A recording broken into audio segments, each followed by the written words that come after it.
Gente, uma alegria estar aqui e uma responsabilidade também. Vou trazer a nossa reflexão de hoje. E eu já compartilhei um pouquinho aqui do que é a Glocal e o fato de eu estar na Glocal, ter participado da criação da Glocal.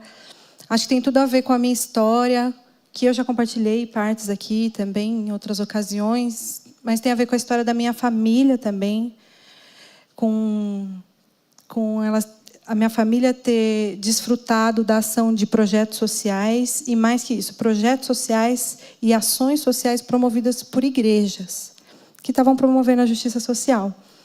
O meu pai veio da Bahia com 16 anos, ele sabia ler e escrever e sabia as operações básicas da matemática, que era o que minha avó tinha ensinado para ele, mas ele nunca tinha ido à escola.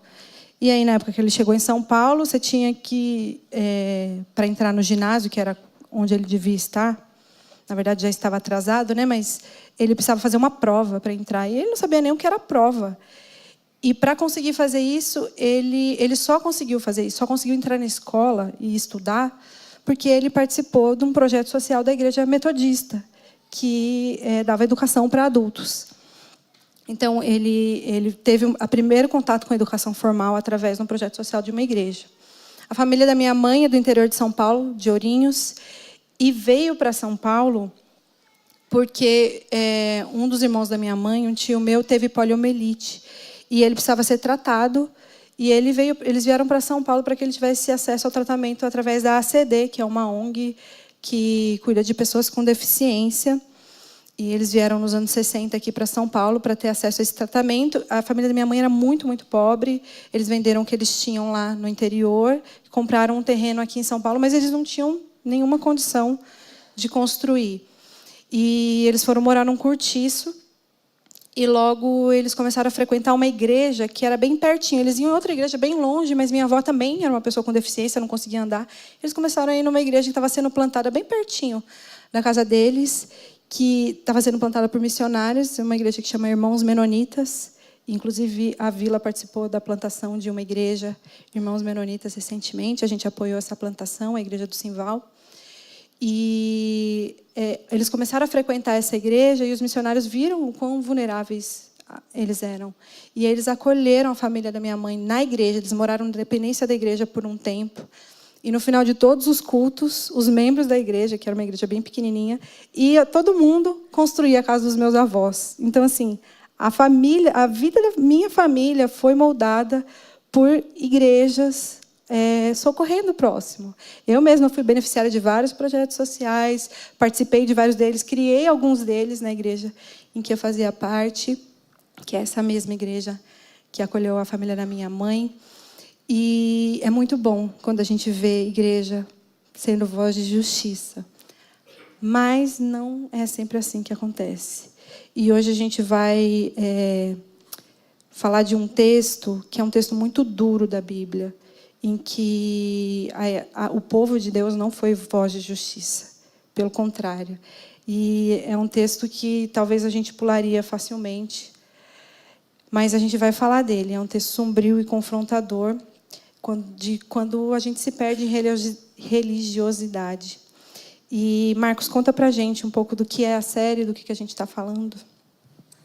O ano passado, quando a gente começou a sonhar essa série, a gente queria trabalhar assuntos, e principalmente essa decepção que nós, além de nós mesmos, a gente tem, mas várias vezes a gente tem decepções de uma visão errada sobre o cristianismo, ou uma decepção que a gente teve de alguma igreja ou líder, e a gente queria ir mais profundo e ter as decepções dos personagens bíblicos ou de passagens bíblicas.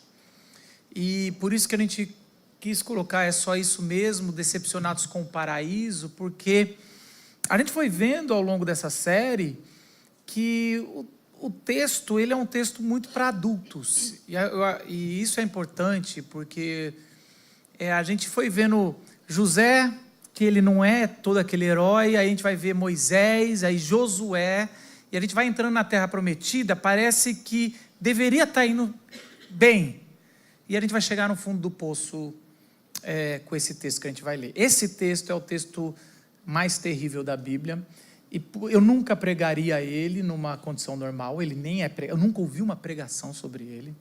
Ele é colocado em escola dominical. E se você já está, tem gente com o olho assim, é isso mesmo, ainda bem que as crianças já saíram da sala, e caiu para ser com a Ju. E eu e eu falei assim para a Ju, já faz umas 2 semanas que a gente está trabalhando, 2 ou 3 semanas nele, eu falava, Ju, se você achar que não quer, então a gente não fala, porque eu não vou pregar desse texto, não.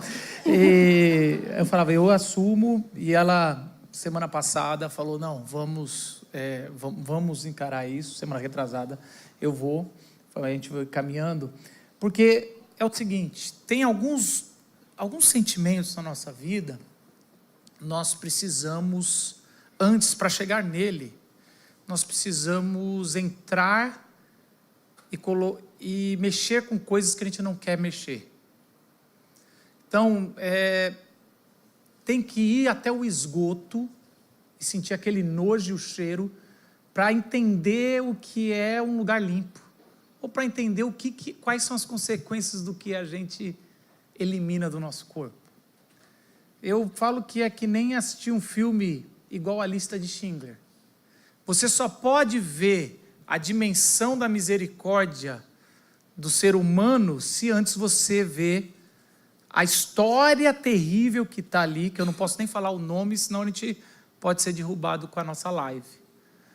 Então, o que eu quero dizer é o seguinte, quando a gente elimina essas histórias da Bíblia, a gente não entende o quão deturpado podemos ser, mesmo sendo considerado o povo de Deus.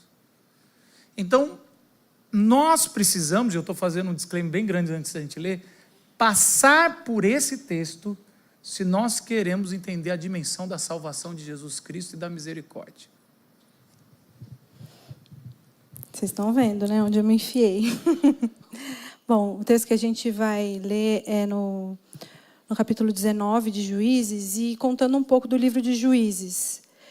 Primeiro, o livro de Juízes ele conta a história do povo de Israel quando entrou na Terra Prometida. Então, Moisés tirou o povo de Israel do Egito, Josué teve a missão de liderar o povo na conquista da terra, porque eles chegaram na terra, a terra estava ocupada por um povo pagão que tinha uma cultura terrível, que inclusive, por exemplo, sacrificava os seus filhos. E eles tinham a missão de estar ali naquele lugar e mudar a cultura daquele lugar, conquistar aquela terra. E eles foram falhando. A gente já ouviu na pregação que a gente falou de Josué, como ele falhou. E o texto de Juízes é falha atrás de falha. Então, é uma decadência, né? Tem uma frase que se repete. São várias histórias e tem uma frase que se repete no início de cada história, que é: naquele tempo não havia rei em Israel. Cada um fazia o que achava certo aos seus próprios olhos. E aí, Deus levanta esses juízes, que são líderes tribais, que Deus usou para ir conquistando a terra. Mas, às vezes, talvez, se você cresceu na igreja, você já ouviu essas histórias de Sansão, de Gideão, e de uma forma que eles são heróis. Mas, se a gente vai ler o texto bíblico a fundo, eles são pessoas com falhas terríveis de caráter. São pessoas muito falhas que conheciam pouco a Deus. E foram se afastando de Deus. O povo foi se afastando de Deus. E os 3 primeiros juízes ali, que foram liderando o povo, eram mais ou menos. Aí os 3 seguintes eram piores e piores e piores. E é uma espiral descendente terrível do povo de Israel. De que vai mostrando o quanto, quando cada um faz o que é certo aos seus próprios olhos, quando a gente não segue um rei, o que acontece? Então, esse texto é sobre isso.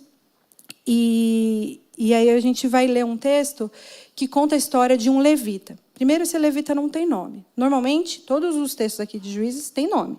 Esse não tem. E talvez o autor estava estereotipando, dizendo que ele está representando todo o povo, era algo comum. Então, esse levita, ele é casado, ele tem uma concubina.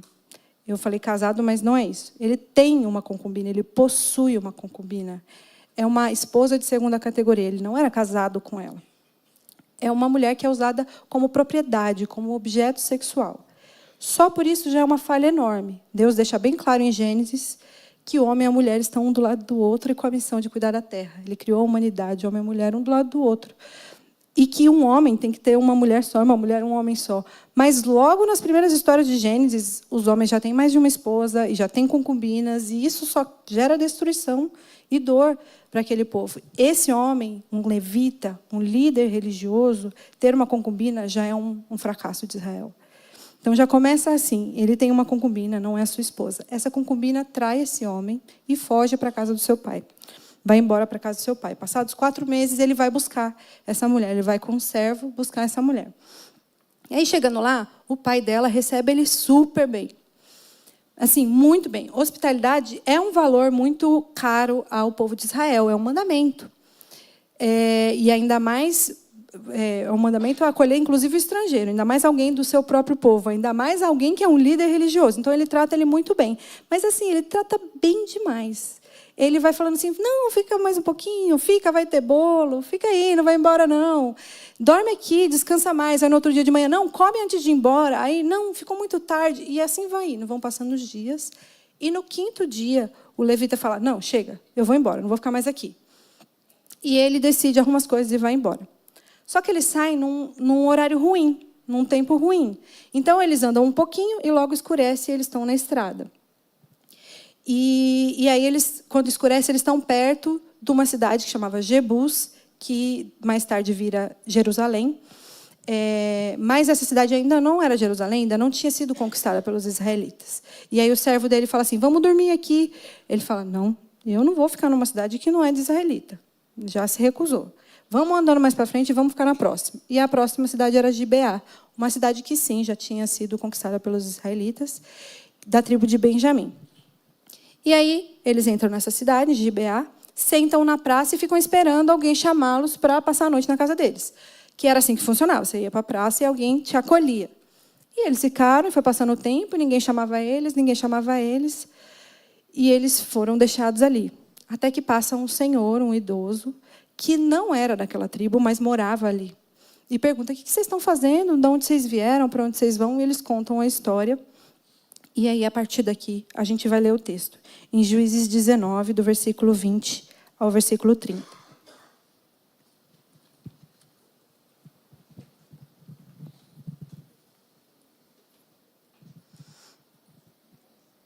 Versículo 20. Vocês são bem-vindos em minha casa, disse o homem idoso. Eu lhes darei o que precisarem. Não passem a noite na praça de jeito nenhum. Ele os levou para casa e alimentou os jumentos. Depois que lavaram os pés, comeram e beberam juntos. Enquanto eles se alegravam, um grupo de homens perversos da cidade cercou a casa. Começaram a bater na porta e gritar para o velho dono da casa. Traga para fora o homem que está hospedado com você, para que tenhamos relações com ele. O dono da casa saiu e falou com eles. Não, meus irmãos, não façam tamanha maldade. O homem é hóspede em minha casa, e uma coisa dessas seria uma vergonha. Tomem minha filha virgem e a concubina desse homem. Eu as trarei para fora, e vocês poderão violentá-las e fazer o que desejarem, mas não façam uma coisa vergonhosa dessas com meu hóspede. Eles, porém, não deram ouvidos. Então o levita pegou sua concubina e a empurrou para fora. Os homens da cidade abusaram dela e a estupraram a noite toda. Por fim, quando o sol começou a nascer, eles a largaram. Ao amanhecer, a mulher voltou para a casa onde o marido estava hospedado. Caiu junto à porta da casa e ali ficou até o dia clarear. Quando o marido se levantou e abriu a porta para sair e seguir viagem, lá estava a concubina, caída à porta, com as mãos na soleira. Ele disse, levante-se, vamos embora. Mas não houve resposta. Então ele pôs o corpo da mulher sobre o jumento e a levou para casa. Quando chegou em casa, pegou uma faca, desmembrou o corpo da concubina em 12 partes e enviou uma parte para cada tribo em todo o território de Israel. Todos que viram isso disseram, desde que os israelitas saíram do Egito, nunca se cometeu um crime tão horrível. Pensem bem, o que vamos fazer? Quem vai se pronunciar? Que o Senhor use a sua palavra para falar com a gente. É uma história terrível. É uma história terrível. Não sei se vocês já tinham ouvido essa história na Bíblia. Não sei se parece que ela não devia estar lá. Mas o jeito brutal que essa mulher morre é só a gota d'água de uma história terrível. Já é terrível do começo ao fim. O que eu já falei do sacerdote, do levita, ter uma concubina, ela ter sido tratada como uma propriedade sem valor, do começo ao fim.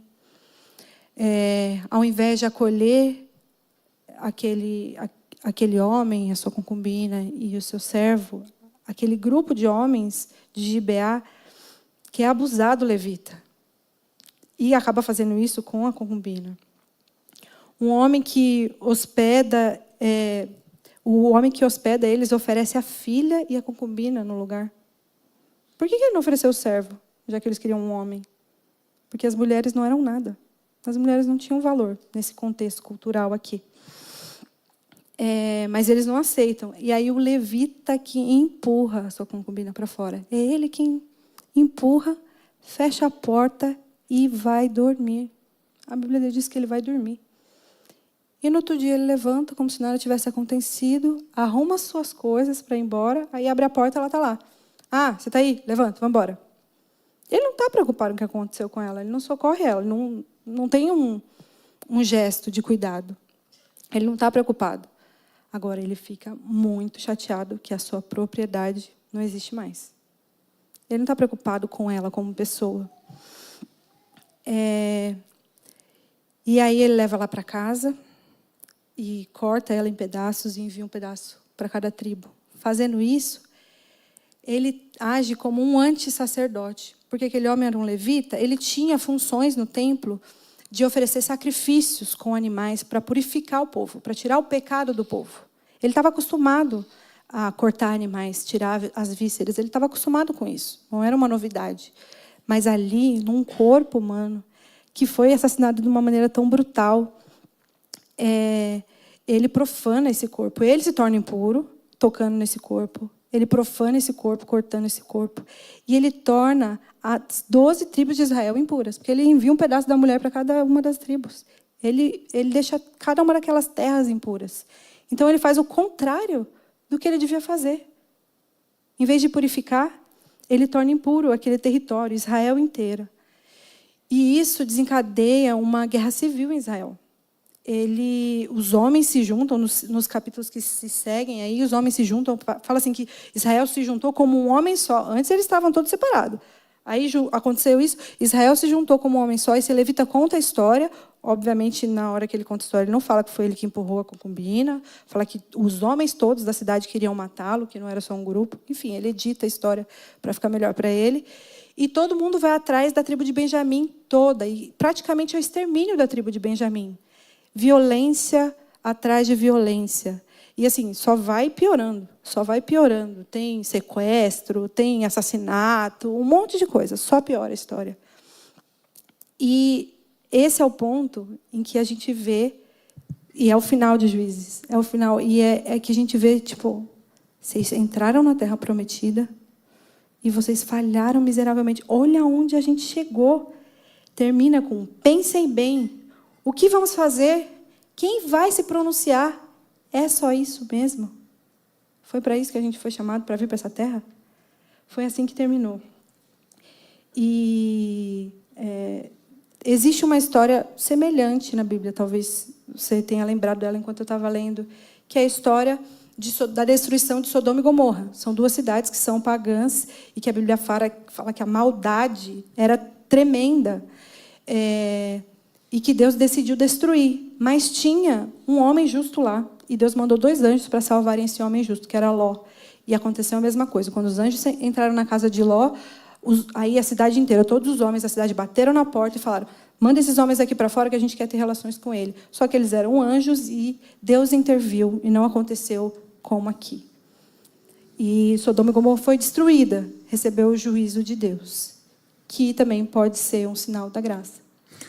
É interessante que a gente estava conversando sobre esse texto, e a pergunta que vem é, por que a gente consegue ler Sodoma e Gomorra, o relato em Gênesis, e esse a gente não consegue?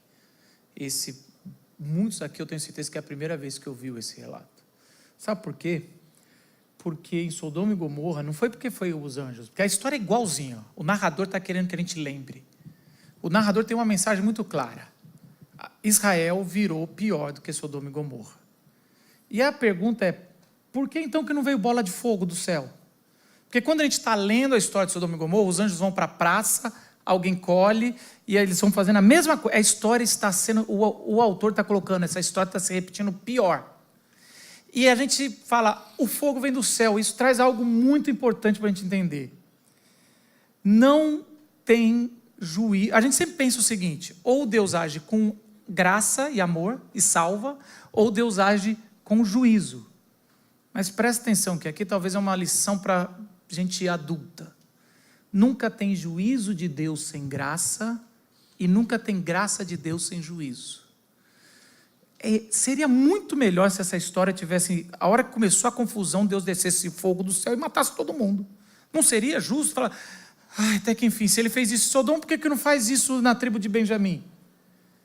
Mas é como se Deus fala... É uma lição do autor dizendo...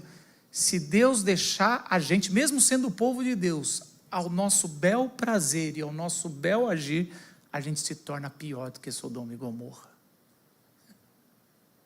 É uma decepção tão grande essa história, que ele está fazendo esse contraponto dizendo, cara, sempre que... Isso é interessante, a gente como igreja, a gente deve pedir misericórdia, mas às vezes o juízo de Deus é a misericórdia. Às vezes o fulminar de Deus é um ato de misericórdia, porque senão seria muito pior.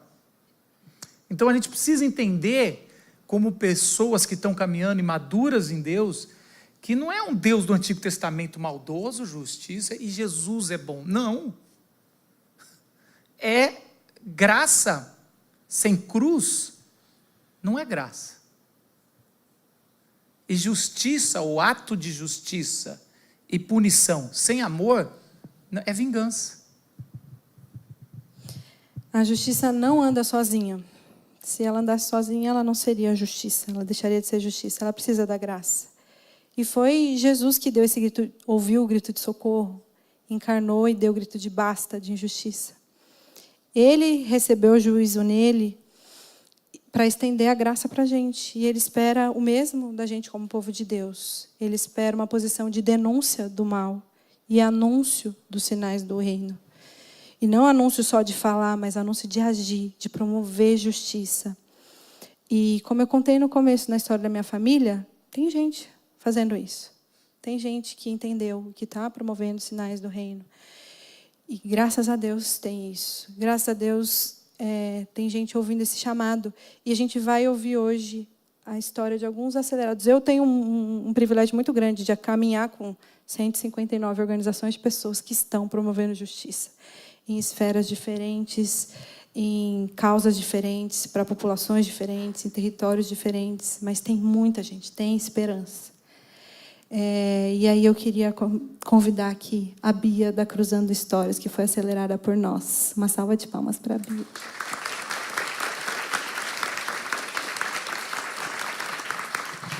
Bom dia. Bem-vinda, Bia. Bia, fala um pouquinho do Cruzando Histórias. O que é o Cruzando Histórias? A Cruzando Histórias é uma organização sem fins lucrativos que fortalece emocionalmente e profissionalmente mulheres que estão enfrentando o desemprego. Aqui em São Paulo, mas em todo o país também. Nós somos uma organização paulistana, mas que com o passar dos anos a gente foi alcançando outros territórios. A Cruzando Histórias, ano passado, foi reconhecida como a melhor ONG de inclusão produtiva do Brasil.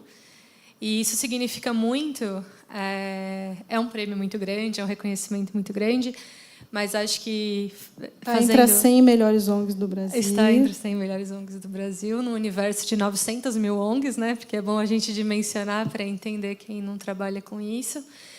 Mas fazendo uma relação, por que é tão importante também esse reconhecimento? É uma ONG feminina, é uma ONG feminista, numa categoria que é de grande impacto econômico no nosso país, né, que é um país capitalista. Então, uma organização fundada por uma mulher, liderada por mulheres, promovendo mudança para mulheres, ser a melhor ONG de inclusão produtiva, num setor que as mulheres ainda são muito rejeitadas e catapultadas para fora, né? Só quem é mulher sabe o quanto é difícil gerar trabalho e renda, o quanto é difícil encontrar oportunidades não só de inclusão no mercado de trabalho, mas de prosperar no mercado de trabalho. E a Cruzando Histórias existe para dar voz para essas mulheres. Eu, no primeiro culto, eu entrei nesse mesmo momento e eu falei, nossa, estou emocionada, né? E ainda estou. E eu falei para a Ju depois, eu falei, acho que essa emoção vem de que essa história é muito atual, infelizmente. Né? A gente queria que falasse, passado, isso passou, né? A gente não gosta de ver, mas a gente está vendo todos os dias. O Brasil é o 5º país que mais mata mulheres no mundo, e não só mata, como diariamente oferta muitas violências. É muito difícil ser mulher na nossa sociedade. E a Cruzando Histórias é uma ONG que oferece a ótica do cuidado para as mulheres que são as pessoas que cuidam, né, de toda a nossa sociedade. Então, respondendo de uma forma longa, porque a Cruzando é complexa e ser mulher é complexo, então, para problemas complexos, as soluções devem ser complexas também. Não existe solução simples para problemas complexos, né? Então, a Cruzando Histórias é uma ONG que cuida das mulheres. Essa estatística seria triste, né? Que é o 4º país do mundo ou 5º? 5º. 5º país do mundo, já seria triste, mas vamos pensar que entre todos os países, até os que não são cristãos, ou seja, é quase como dizendo, a gente é a tribo de Benjamim, porque a gente está se comparando, é 5º com outros que, às vezes, que vocês sabem as histórias, né? Bia, eu queria fazer uma pergunta para você, qual foi o grito de basta? Sabe, essa história, ela tem o seu final quase como um grito de algo, ninguém vai fazer nada, e o que eles reagem mal, mostra como. Mas a gente queria saber quando é que você viu a injustiça que você decidiu se mexer e foi o seu grito de basta. Bom, eu sou profissional de RH, eu ia falar eu era, mas na verdade eu sou, porque eu ainda trabalho com RH, mas trabalhava há muitos anos com recursos humanos, com gestão de pessoas. Então, eu era a pessoa do outro lado da mesa, né, que contratava e que gerenciava pessoas. E vinha num processo de desmotivação, de insatisfação na minha carreira. Eu era servidora pública, né, então, uma estrutura bastante hierárquica, bastante machista. Eu, uma jovem cheia de sonhos, cria do serviço social também, né, muito voluntária de muitas ONGs. Eu estava numa estrutura que era bem difícil ser quem eu era, né, e ter sonhos, ter objetivos, querer promover mudanças, justiça. Então, eu vinha de uma insatisfação muito grande, especialmente depois da maternidade, que eu acho que o Rafa me provocou muito isso, né, de tomar as rédeas da minha vida, da minha carreira, do que eu acreditava. E aí eu assisti uma matéria no Jornal Nacional sobre o desemprego, uma matéria bem comum dessas do dia a dia, onde mostra lá gráficos, estatísticas, né, o impacto econômico do desemprego. E, no final, foram entrevistar pessoas nas ruas de São Paulo. Era uma matéria gravada lá no centro de São Paulo. Pararam uma mulher numa fila de agência de emprego e perguntaram, o que você está fazendo aqui? E ela, com os olhos cheios de lágrimas, ela falou, eu sou faxineira, estou desempregada há 8 meses, estou sendo despejada com os meus 3 filhos e só tenho 20 centavos para voltar para casa. E foi só isso. E eu, naquele momento, eu falei, eu vou ajudar essa mulher. E comecei a procurar a Sueli nas redes sociais, ligando na Globo no dia seguinte, porque eu queria ajudar aquela mulher. Né? Então, acho que esse foi o momento que eu levantei do sofá. Eu não encontrei a Sueli, mas eu encontrei o desemprego de alguma forma. Não acontecendo comigo, né? Mas foi algo que me tocou. E aí, eu comecei a sair pelas ruas de São Paulo. Inclusive, a primeira vez que eu fiz isso foi aqui no Largo da Batata, aqui do lado. Eu trouxe uma lousinha do meu filho escrito, está sem trabalho? Porque eu queria escutar as histórias por trás dos números do desemprego, entender o que era o desemprego, né? Qual que era a dor do desemprego. Se não estava acontecendo comigo, eu queria entender como que ela batia. E uma frase que a gente usou muito no começo da Cruzando Histórias, que eu acho que significa muito também para o contexto de hoje, aqui para a pregação, a gente estampou nas nossas camisetas, minha história tem valor. Essa foi a primeira camiseta que a Cruzando teve, essa é a atual, mas a primeira que sustentou a gente por muito tempo. Por quê? Porque nós, mulheres, não entendemos que a nossa história tem valor. Nós não entendemos que nós temos valor, porque historicamente a gente nunca teve. Então, a Cruzando Histórias é aquele lugar onde a gente segura a mulher e fala, calma aí, sua história tem valor, né? Conta a tua história, qual é a sua história? E ajudar as mulheres a encontrar o valor dessa história, acredito que é a nossa missão. Né? Já teve, inclusive a Dani, que está ali me olhando emocionada, é uma pessoa que chegou dizendo, uma das mulheres que chegou dizendo muito no início da Cruzando, minha história é comum demais, não tenho nada para te contar. E eu falo, todo mundo tem. Mas a verdade é que a história nos tirou isso. Né? As mulheres não tinham valor, elas eram empurradas, né, para fora, para a violência. Nós ainda somos empurradas, né, para a margem da sociedade. Então, acho que esse foi o grande grito para que eu fizesse, e ainda estou, né, há 8 anos, todos os dias, levantando para que a gente resgate o valor dessas histórias. Bia, última pergunta, de forma rápida. O que representou a aceleração local para você em 2019? Você é uma das primeiras que foi...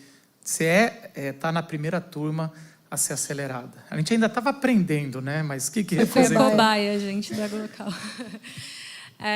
A Glocal representa para mim, dentre tudo que a Glocal é hoje, né, com os números e tudo que oferece de conhecimento em empreendedorismo social, eu acho que eu tive muito aprendizado técnico, me profissionalizei bastante na aceleração, já passei por muitas acelerações, mas eu volto a dizer aqui o que eu disse anteriormente, o cuidado comigo, como liderança, como empreendedora social, não só na época da aceleração, mas nesses 6 anos já que se passaram.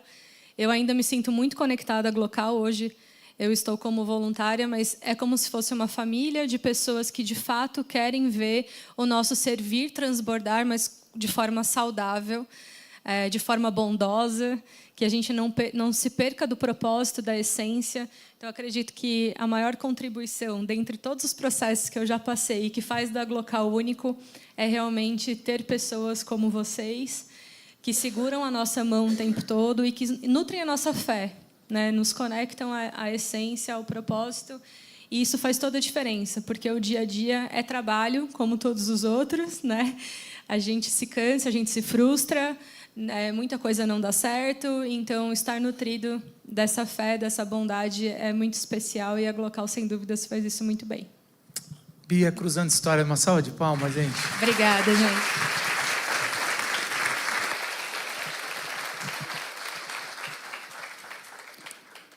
Vou chamar aqui o Alexandre, do Instituto Caris. O Alexandre está com a mobilidade reduzida, mas quando a gente convidou, ele falou, eu vou mesmo assim, gente. Vocês vão me ver pulando degrau, mas eu vou. Então, ele vai subir aqui.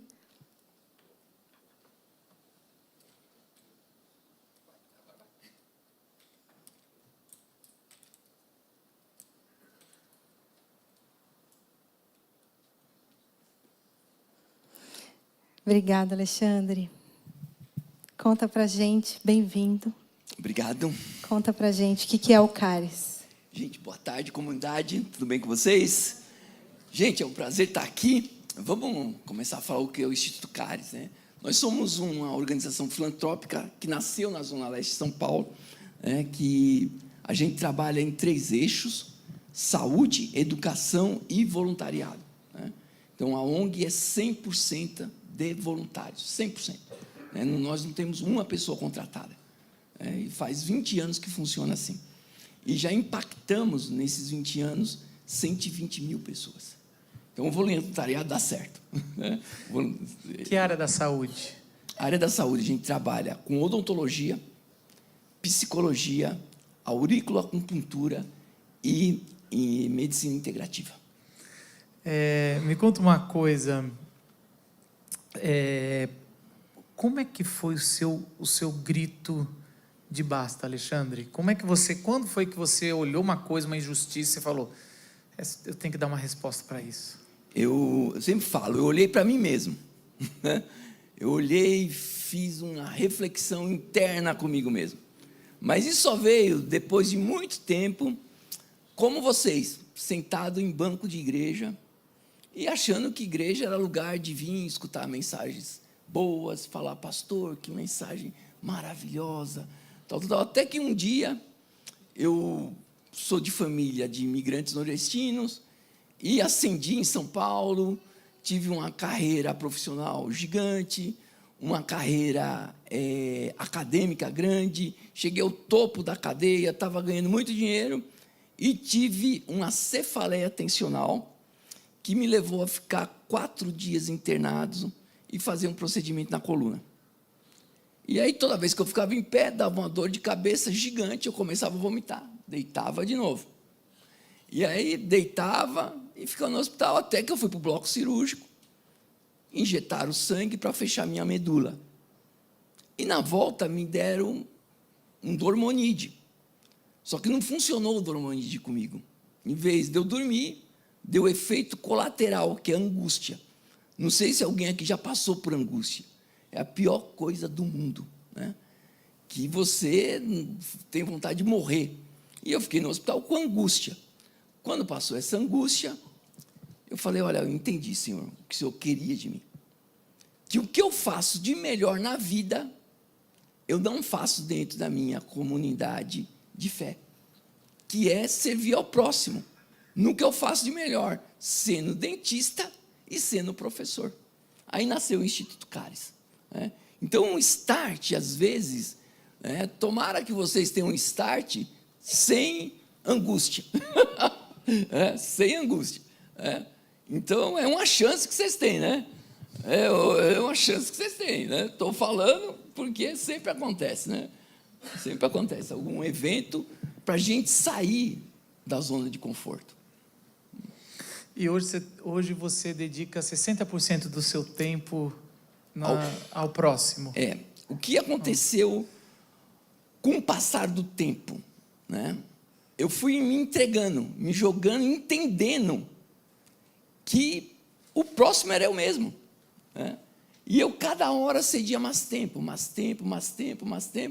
e hoje eu trabalho no limite.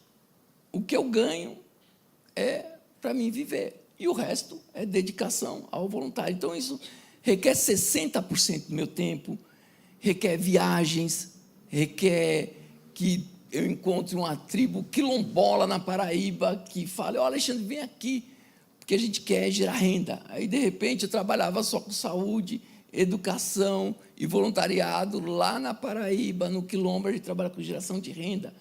No extremo leste de São Paulo, geração de renda, né? E encontre pessoas que entendam isso também, né? Isso é maravilhoso. Aí, de repente, chega um outro grupo de Goiânia, fala, pô, Alexandre, vem para aqui, ensinar a gente também. E vai pegando nosso tempo. Hoje, praticamente, 60% é voluntariado puro. A gente agradece, Alexandre, que você teve um incidente no começo do mês. Primeira vez que você sai de casa, né, sem ser para o hospital, veio para cá. A gente queria te transferir para outro culto, você falou, de jeito nenhum. Vamos estar aqui. Eu estava falando com o meu mentor ali, o Ricardo. Eu falei assim, Deus... Isso é legal, desculpa, mas assim, os mentores vêm ver vocês, né? Que vínculo é esse? Ele não vê... Olha, eu vou falar para vocês, eu falei para o Ricardo, que a Ju estava falando, escrevendo o que a Glocal faz, e ela falou, esqueceu de uma coisa, a amizade perpétua. O Ricardo virou um baita amigo, assim, que, ele me desafiou o tempo todo na aceleração, me desafiava, falava, Valê, tua missão, tua visão não reflete o reino de Deus. Porque eu tinha a visão que a ONG tinha que ser politicamente correta. Né? E para ser politicamente correta, você não pode falar de Cristo, você não pode falar de Evangelho. E ele falou, olha, você tem que se postar. Eu falei, ok, vou fazer. E aí a gente escreveu, na nossa missão e visão, que a gente reflete o reino de Deus. Ponto. Quem quiser, ajude. Quem não quiser, não ajude. E acabou. Uma salva de palmas aqui para Alexandre. Obrigado, viu, querido?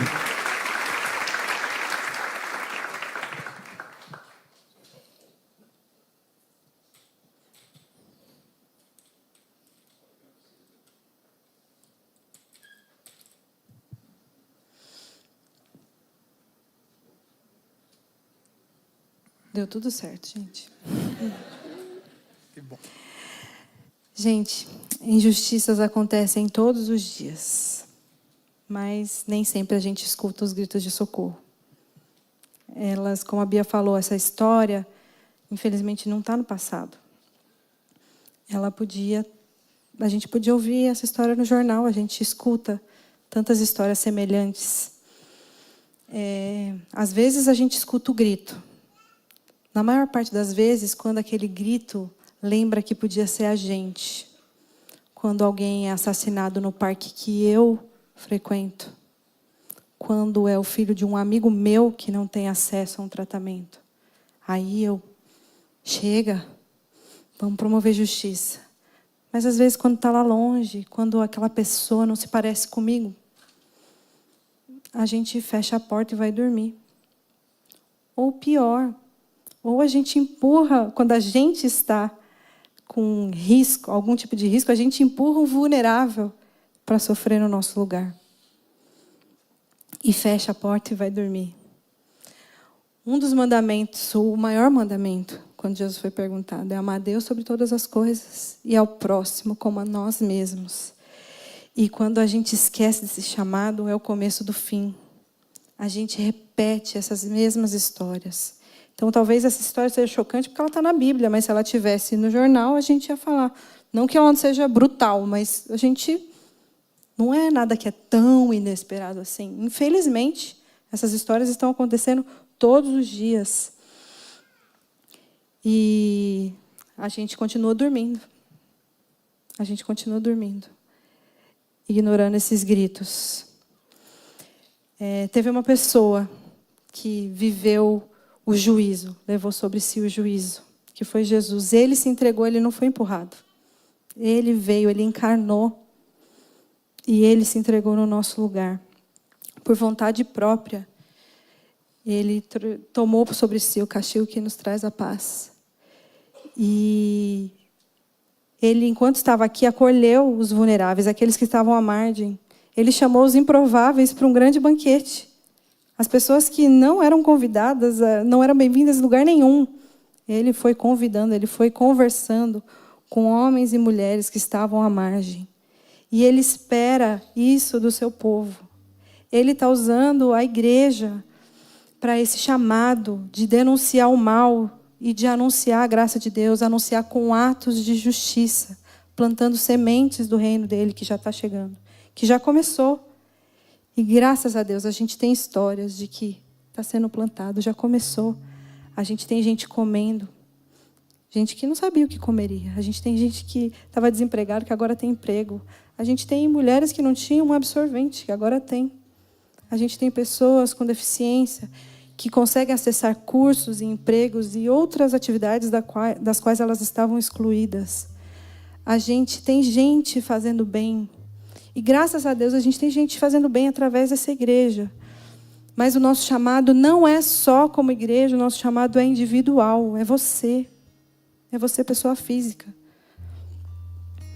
E Deus quer te usar como voz de justiça. Onde você for, onde você mora, onde você trabalha, na comunidade que você está, Deus quer te usar. Em Mateus 25, Jesus está descrevendo o fim dos tempos. E que o rei vai dizer as seguintes palavras. Eu tive fome e vocês me deram de comer. Tive sede e me deram de beber. Era estrangeiro e me convidaram para sua casa. Eu estava nu e me vestiram. Estava doente e cuidaram de mim. Estava na prisão e me visitaram. Então os justos responderão. Senhor, quando foi que o vimos faminto e lhe demos de comer? Ou sedento e lhe demos de beber? Ou como estrangeiro e o convidamos para nossa casa? Ou nu e o vestimos? Quando foi que o vimos doente ou na prisão e o visitamos? E o rei dirá, eu lhes digo a verdade. Quando fizeram isso ao menor desses meus irmãos, foi a mim que o fizeram. Que Deus nos use como voz de justiça.